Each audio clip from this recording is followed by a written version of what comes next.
Hey everybody, Snake Doc here. I want to wish everybody, all my viewers, a happy Thanksgiving. Today is Thanksgiving morning, and what I'm just doing here is posting a follow-up video. I got my Zastava M70 all cleaned up, and I just wanted to show you guys how it turned out. So I'm not 100% sure that it's unissued.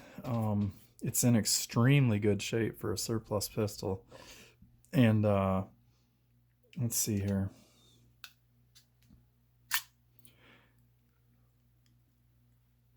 I've heard that there was sometimes a date code right there, but I'm not seeing one. I just see a 3. But you can see overall it's in fantastic condition. And the mag's cleaned up good, so this, I don't think the mags were matched to the pistol or anything because like the mags have some pitting and stuff. I think that was the worst of the two. Yeah, that one's just got some cosmoline residue. What I did with these is the mags is I just threw them in a pot of boiling water and boiled a lot of the cosmoline out, and then I put them in a mineral spirits bath and then brushed them, and then I just worked the followers up and down with a skewer or a pencil. Just take a pencil and just work your follower and make sure that you're getting good spring back action. It's also important to do that when you're cleaning cosmoline with your firing pin. You want to make sure that your firing pin moves free and that there's not gum in that channel. Mine is moving free. I didn't disassemble it. Zastava ones are slightly tricky. They're not horrible. But what I want to do in this video is show you a breakdown, and then I'll show you another tip that I do for surplus steel pistols.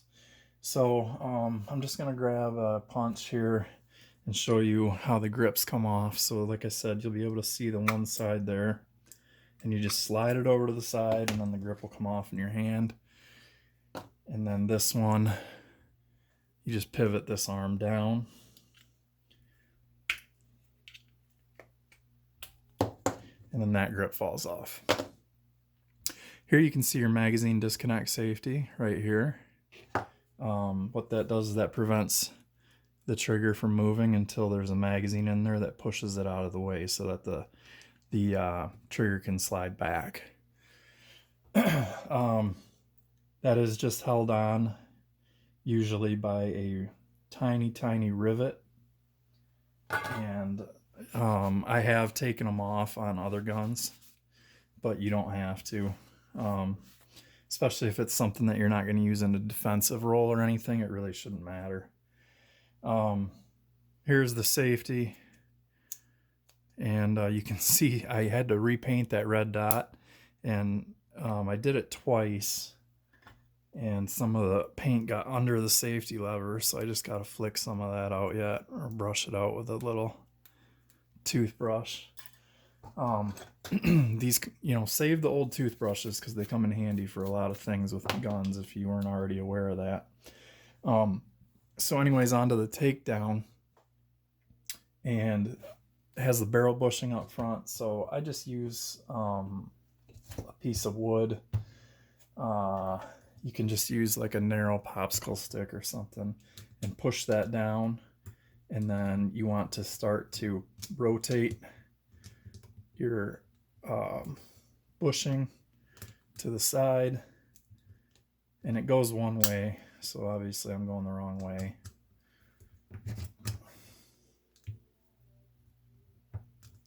Or maybe I'm not. I thought it went to the left.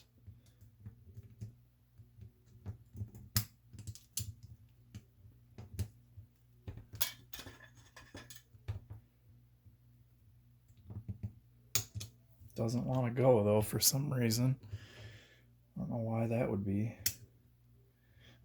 I need a here, this should work.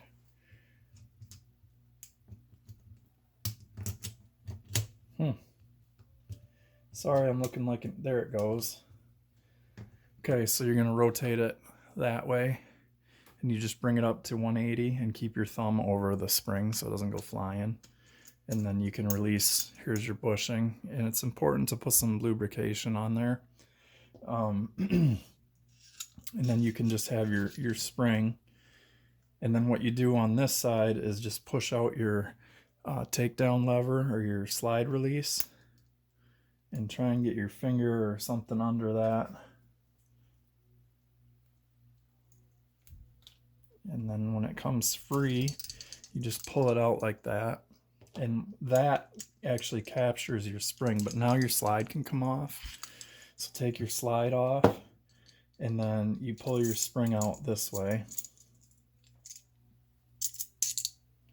And then you can see on the end of the spring, there's a peg or a notch plate sticking up, and that indexes into your takedown lever right here, like this, and that keeps it secure and locked up. Then you just take your barrel and push it out through the front of the slide. And your barrel will have some electro penciling on it, as well as a serial number. You can see it doesn't have the swinging link on it, so it's not a tilting design. This is a blowback design pistol. And then also on the inside of your slide, there will be some electro penciling. I don't know if that's going to show up. There it is. And then there is no safety plunger or a firing pin block, but what you can do is take your toothpick or your little thing and push on the end of your firing pin and make sure that it protrudes through the breech face. I don't know if that's going to show up for you guys, but so you can see that mine is free and moving very, very easily. On to the modularity.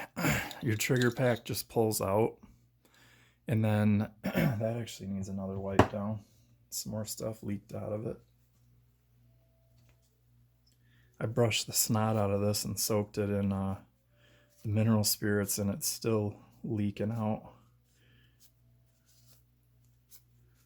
And so anyhow, this little hook right here, there's a bar, a cross bar right here, and that just goes over the top of that, and then it drops down into place. So reassembly is relatively the reverse of what you just did. So you put your barrel in first and just have it sit into place, and then put your recoil spring, and you want the flat portion of it right here to rest against the bottom of the barrel. So just push that through, and then you can have it just sit off a little bit. You know, what I do is I hold my trigger pack into place and then slide the gun over the top so it's held. And then you just need to look through your witness hole here and make sure that you have clearance to put your slide stop back in, and that'll just go in place. Push it through, and then when you push your spring back, it'll stay. So you work this down with the bushing. Like, you can just push this down. Remember, your bushing's got to start facing up. I hope I'm on. Okay, I am. And so once you have your bushing in the right place, it'll drop in.